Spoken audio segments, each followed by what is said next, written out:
Bonjour, je m'appelle Christophe Lesault, je vais avoir 52 ans. Je suis aventurier et trailleur confirmé. Je vis aujourd'hui entre Vancouver et Chamonix avec ma petite famille. Ma femme est canadienne et de Vancouver du Nord. Et nous avons un petit garçon de 5 ans. Alors pour cette année 2024, j'ai 3 grands défis sportifs personnels et j'ai quelques compétitions sportives. Alors les 3 grands défis, le premier sera la traversée de Bali par les plus hauts volcans. Ça fera 200 km et 10 000 mètres de dénivelé positif. Le second défi sera la traversée de la Jordanie par le Jordan Trail. 650 km sans m'arrêter bien sûr. Et le troisième défi sera sûrement le 31 décembre, le dernier jour de l'année, sera la traversée de Tahiti par les plus hauts sommets, ça sera 125 km. Voilà, la traversée de Tahiti fait partie de mes projets des 7 merveilles françaises. L'inspiration des séjours sportifs internationaux m'est venue quand j'ai découvert le monde, ses cultures, ses magnifiques paysages en solo. Et j'ai voulu le partager avec mes amis dans un premier temps et après le faire partager aux gens qui avaient la possibilité de venir en voyage avec moi.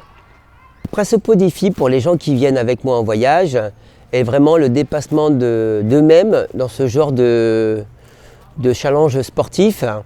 Car en général, on va faire à peu près 200 km sur 7 jours. Et en général, les gens courent peut-être que 50 km par semaine s'ils ont vraiment le temps pour les gens les moins confirmés. Et aussi dans ces voyages, il y a aussi une découverte des pays, des cultures, de la gastronomie. Et en général, on fait aussi un projet humanitaire, on essaye d'apporter des fournitures scolaires dans les écoles et on essaye aussi d'apporter quelques médicaments ou autre chose dans des dispensaires.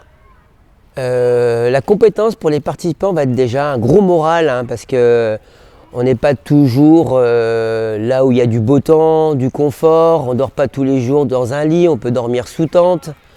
Les étapes peuvent être très longues, on peut avoir des parties de nuit. On peut avoir des parties en haute montagne où il fait très froid, où il peut y avoir de la neige, de la glace.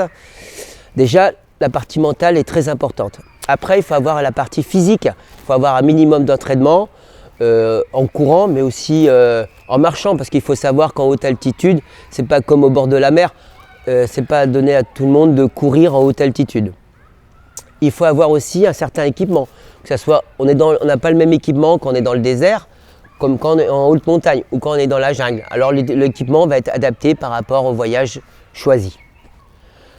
Le séjour d'un succès sportif, il est mesuré déjà par rapport si on n'a pas eu d'accident, si tout le monde est content, si on a pu monter à bien notre projet humanitaire, si tout le monde a pu aller au bout de ce qu'il avait envie de faire. Voilà, souvent dans mes défis sportifs, c'est pas comme dans une vraie compétition, il n'y a pas de barrière horaire. Il n'y a pas de... Si une personne ne fait pas son étape la journée, elle n'est pas disqualifiée. On va mettre en place déjà un minimum de choses pour qu'ils puissent déjà avancer dans leur aventure. Si aujourd'hui ils ne peuvent pas faire 20 km, je vais mettre en place pour qu'ils en fassent déjà 20 et le lendemain reprendre le cours du voyage et du programme prévu. Oh, il y a plein d'aventures mémorables dans un de mes séjours sportifs. Ça peut être une aventure d'une rencontre d'un animal ou par exemple la rencontre d'un puma là, au mois de janvier en Patagonie. Il était devant nous, le puma ne nous avait pas vus et il s'est aperçu au dernier moment qu'on était derrière lui. Et ça nous a rassuré aussi qu'il se sauve car on n'était pas fiers non plus d'avoir un puma à 100 mètres de nous.